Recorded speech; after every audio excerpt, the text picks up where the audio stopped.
जय हिंद दोस्तों।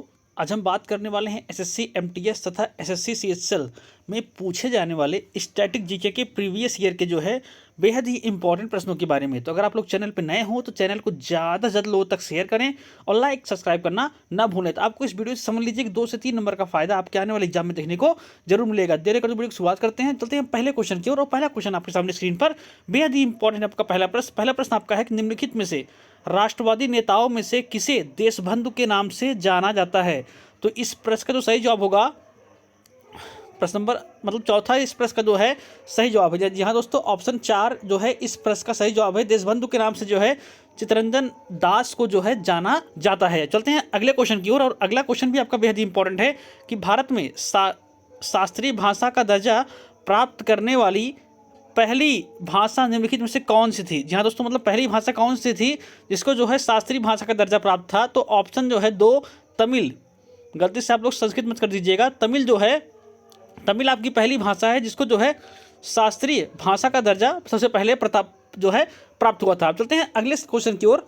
और अगला क्वेश्चन आपके सामने स्क्रीन पर प्रश्न नंबर 3 आपका है कि किस देश के सहयोग से गीतांजलि साहित्य पुरस्कार प्रदान किया जाता है। तो इस प्रश्न का तो सही जवाब होगा ऑप्शन 2 फ्रांस के सहयोग से जो है यह पुरस्कार दिया जाता है। तो आपका मोस्ट इंपॉर्टेंट क्वेश्चन है, कई बार आपकी परीक्षाओं में क्वेश्चन आपका पूछा जा चुका है। चलते हैं हम अगले क्वेश्चन की ओर। प्रश्न नंबर 4 आपके सामने स्क्रीन पर प्रश्न नंबर 4 आपका है कि निम्नलिखित में से किस कंपनी ने टॉक बैंक नाम का एक ब्रेल कीबोर्ड विकसित किया है। किस कंपनी ने? गूगल। प्रश्न नंबर ऑप्शन 4 जो होगा गूगल ने जो है एक टॉक बैक नाम की कीबोर्ड की जो है विकास किया हुआ है। चलते हैं देखते हैं अगले क्वेश्चन की ओर। अगला प्रश्न आपके सामने स्क्रीन पर प्रश्न नंबर 5 आपका है कि निम्नलिखित में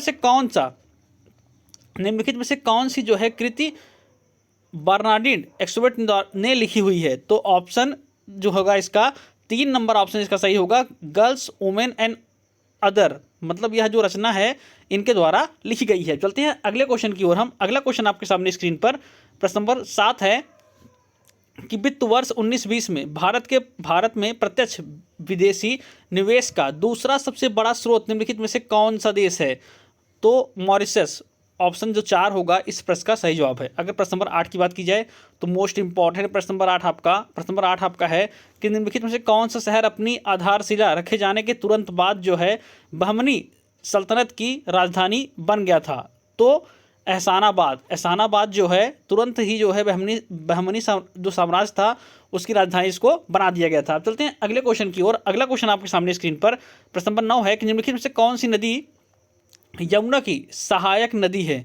यमुना की सहायक नदी है तो ऑप्शन 4 जो चंबल नदी है वो यमुना की सहायक नदी है। अगर बात की जाए प्रश्न नंबर 10 की तो किचोटे नामक पुस्तक निम्नलिखित में से किसने लिखी है। बेहद ही इंपॉर्टेंट है आपका यह प्रश्न। तो किचोटे नामक पुस्तक किसने लिखी है। तो सलमान रुश्दी।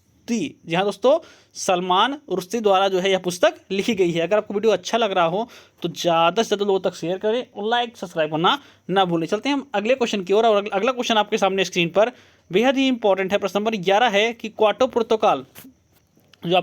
प्रोटोकॉल नियमों के तहत 6 प्रदूषकों में से निम्नलिखित में से कौन सा है। तो पर फ्लोरोकार्बन। ऑप्शन 3 जो है इस प्रश्न का सही जवाब है। और आपका मोस्ट इंपॉर्टेंट क्वेश्चन है आपका, यह क्वेश्चन आपका कई बार परीक्षाओं में पूछा जा चुका है। अगर प्रश्न नंबर 12 की बात की जाए तो के श्रीकांत जिन्हें 20 जून 2020 को खेल रत्न पुरस्कार देने की सिफारिश की गई थी वह किस क्षेत्र से संबंधित हैं। तो बैडमिंटन से। ऑप्शन 2 बैडमिंटन से जो है संबंधित हैं। अगर बात की जाए अगले प्रश्न की तो प्रश्न नंबर जो है आपका अगला प्रश्न है प्रश्न नंबर आपका 14। अगला प्रश्न है आपका कि निम्नलिखित में से किस खेल के साथ जो है Sultan Azlan Shah hockey cup जो संबंधित है। किस खेल में यह जो है यह कप आपका दिया जाता है। तो हॉकी के खेल में ऑप्शन 1 हॉकी के खेल में जो है यह कप दिया जाता है। अगर बात की जाए प्रश्न नंबर 15 की तो प्रश्न नंबर 15 मोस्ट इंपॉर्टेंट है आपका कि भारत में राष्ट्रीय सुरक्षा सलाहकार का पद जो है किस वर्ष सृजित किया गया था। कब बनाया गया था राष्ट्रीय सुरक्षा सलाहकार का पद।